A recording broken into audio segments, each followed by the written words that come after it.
everyone, and welcome back to Mr. Moose Scale Models. It's Saturday the 18th of November, which means it's the weekend after Telford. So it's only appropriate that I do a little video, I think, to start the channel, to show you what I bought at Telford and give you a little update about what's on my bench this month of November. So yeah, Telford. Another great show, another great weekend. On Saturday I went up there with my father-in-law. We had a boys' day out. We tend to do that every year. We had a great day.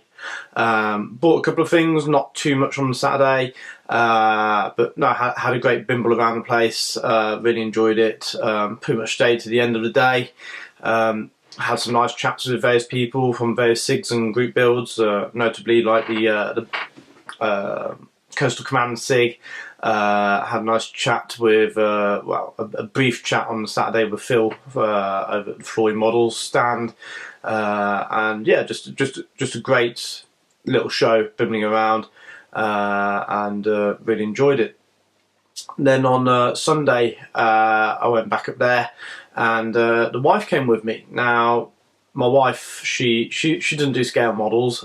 She supports me in the hobby, or puts up with me in the hobby. No, definitely supports me in the hobby. And I've took her to a show before, which was the IPMS Coventry and Warwickshire show at the Midlands Air Museum in Coventry, which she enjoyed because she got to go and sit in the Vulcan bomber. But other than that, she's never really been to any model shows. So Telford was quite a big thing, really. Obviously, taking her along to the biggest show of the year was quite impressive. But she enjoyed herself there. She said that it was lovely to meet some really nice people and easy to talk to people who are passionate about what they're doing. We got there pretty early on the Sunday. Well, I mean, I'm not an IPMS member, so as early as it could be, we were up there for 10 o'clock. Walked in. And yeah, we had a good grand old tour, had some nice chats with people like the guys from the French Air Force's SIG and the Mirage SIG, and talking about their upcoming project for 2021 and their 60th anniversary of the Mirage. We had a lovely chat with Gary Bottoms, and he showed us what he bought there. Had a nice chat with Jason Campion in the Spanish Civil War SIG. And also a good chat with Phil Flory from Flory Models. Did a few purchases, a bit more on the Sunday than on the Saturday.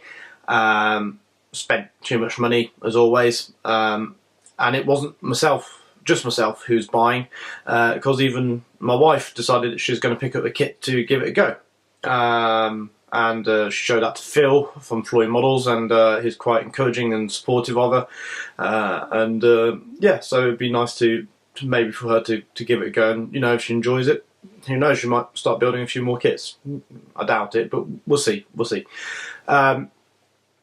So what I'm going to do now is I'm going to move the camera around because I've only got the one camera, and point it down at the bench and show you what I bought at Telford, my purchases. And then I'm going to sort of also show you what I've got on the bench at the moment in terms of builds. I've got 3 builds on the go at the moment, so I'm going to show you what's there and where I'm at the moment. And that should wrap up the video from there. So let me move the camera around, guys, and I'll be with you in a second.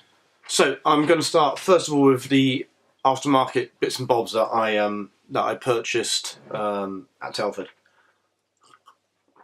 After I have a slurp of my tea in my tea rations mug from the Home Guard.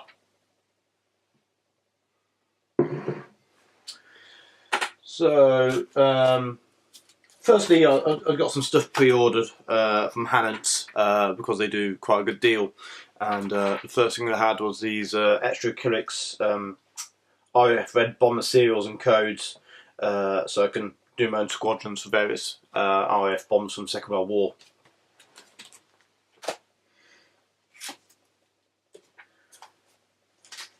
Also pre-ordered from Hannants, a bit of aftermarket. I've got these bowl rails, 1/48 scale.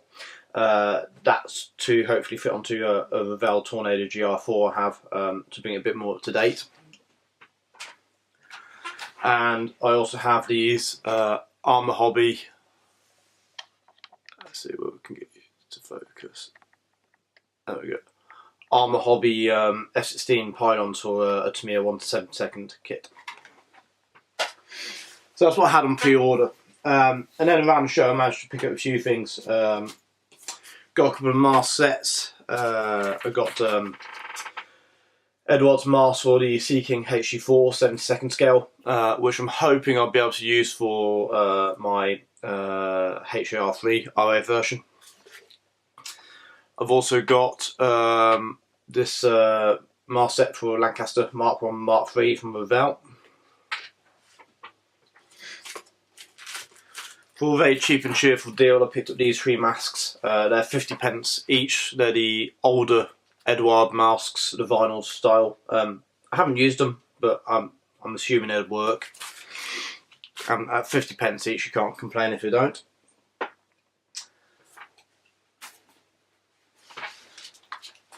I've got some quick boost intakes for Hasegawa's F16 Charlie. I've heard that they're a bit of a difficult part on the kit, so I thought I'd try the aftermarket route and see whether it makes it any easier. I've got 2 Hasegawa F18s to build, so I'll do one straight out of the box and one with the aftermarket intakes.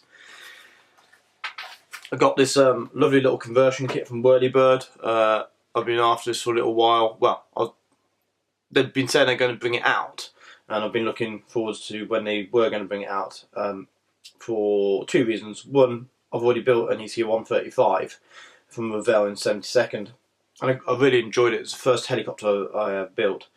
And secondly, I work as a paramedic in the West Mids, and the boys and girls from the Midlands Air Ambulance helped me out on jobs numerous times, so I want to make it as a little tribute for them. And then a bit of a sun dry, but I got some Mr. Colour self-leveling thinner, the bigger bottle. I love this stuff, it's my go-to thinner. So, £10.35, I thought I'd get some whilst I was there. Now,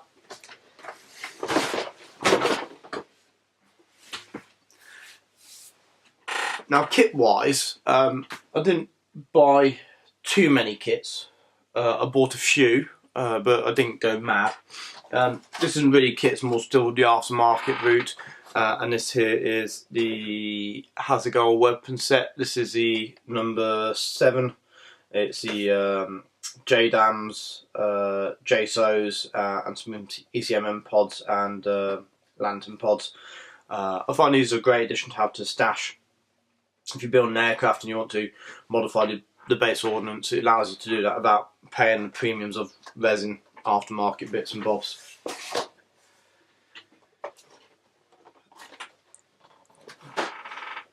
Now, this Great War Hobby 1 to 144th Victor, I picked up from the Flory model stand. A while ago, Phil had an online auction where it sent off some of his stash, and I knew he was putting this one on, and I really wanted this because I've got the Vulcan, and that's 2 out of the 3 V bombers, so I only need to find a Valiant now in 1 to 144th.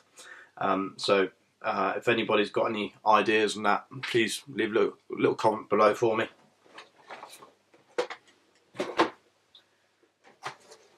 This is a bit of an impulse buy, but it's a bargain. This is Academy 72nd F16 Charlie, the Thunderbirds edition, and I can't remember who it was, but somebody was selling them for £5. I can't argue at £5. I mean, even the wife thought this was a good bargain, and she says I've got enough kits anyway. So quite chuffed with that. Don't know whether I'll do the markings of the Thunderbirds. Although I do like the Thunderbirds, I don't know. I might look for some aftermarket decals and try and do an operational bird instead. Right. So this one here, let's just back you out a little bit. There you go. This is Revell's 72nd Lancaster Mark 1 Mark 3. I picked this up from, I think it's collector kits or somebody for 12 quid. Brand spanking new inside. The box a bit tatty, but you know, so long the inside's alright. I've seen some good builds of this online, so I know it's not as nice a kit as Fix, but for £12 I can't argue with that. I'll put up with a little bit of hard work if I need to in certain places. And to go with the Lancaster, I've got this bit of a beastie box here, the Handley Page Halifax Bomber B Mark 1, Mark 2 and GR2. Brand spanking new, £14. So once again, you can't really complain at £14 for sort of a big quad engine bomber in 72nd scale. So I'll go into that a little bit later and talk about projects maybe. And last purchase done at Telford wasn't actually mine, technically it's a wife. She bought this Tiger model. Let me just zoom in a little bit. There we go. Tiger model, cute plane, which is Spitfire. I really don't expect to see it in the traditional dark green and ocean grey over medium sea grey. It's probably going to pink with glitter or looking like a cow or something like that. But that's for her to play with. She wants to give it a go, so I'm going to sort of try and encourage her to do that. And who knows, we might get a Mrs. Moo sort of doing some modelling. So that's the last bit of purchase from Telford. So, and for a little update of what's being built on the bench at the moment. This is Revell's 1 to 72nd Augusta 109K from Vega, which I've got on the go at the minute. It's proving to be a little bit of a challenge in certain places. I have trouble just around the front end here. Just let me get this. There we go. So I'll bring you in a bit closer if I can. There we go. Right, so just around the front end here, this dashboard was quite proud, and I couldn't get the glasswork with the canopy on it. So I'd take that out, cut it down a bit, pop it back in, and I've been dry fitting the canopy now, and it is almost there.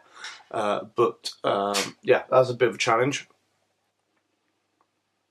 There we go, just bring it back out. But all in all, it's proven to be an enjoyable little kit. So the plan with this one is now to get the glasswork masked up, and then get this into primer.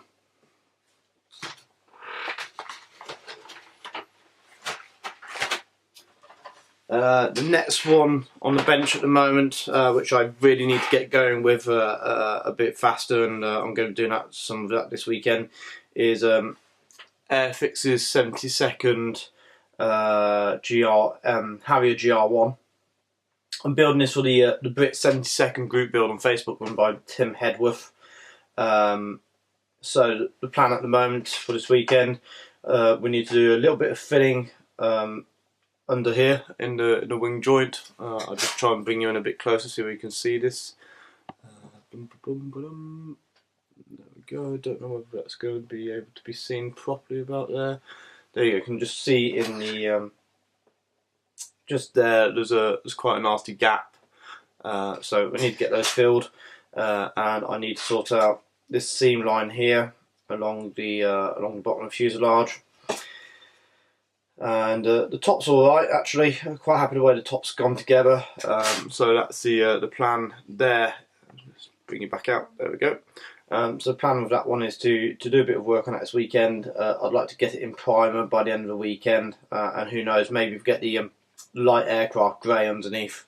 I need to get a shift on with that one because the group build finishes by the 15th of December. I'm not a fast builder, so I need to get a move on. And last one on the go at the moment is it's Hobby Boss's 72nd Mustang P51 Charlie. I'm building it as the RAF bird, and I'm actually doing it in Leonard Cheshire's 617 Squadron markings. So that's been painted. I've masked up ready to do the invasion stripes that I'm going to paint. So get some white down first, and then some black on there. So once the wing invasion stripes are done, I then need to mask the side and do the side invasion stripes. Get a clear coat on it, and then should be good for some decals. Thankfully, there aren't many decals to go onto this kit, and that's a group build which is run on the Floyd website. It's the Hobby Boss and Trumpeter group build, and that finishes 24th of December, I think, off the top of my head. So got a bit of time left on that one. Just to show you the markings that I'm doing. It is. Let's bring you in. Back out.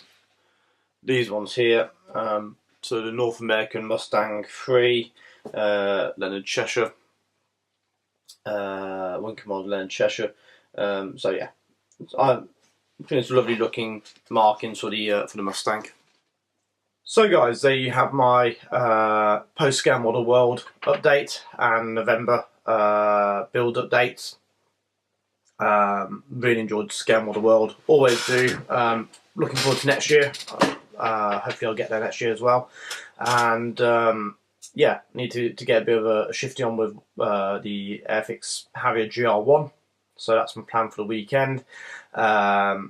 So I'm going to leave it there. I'm going to say thank you very much for watching. If anybody would like to leave a comment, then that'd be grand. Yeah, I'll see you soon. Cheers guys, bye.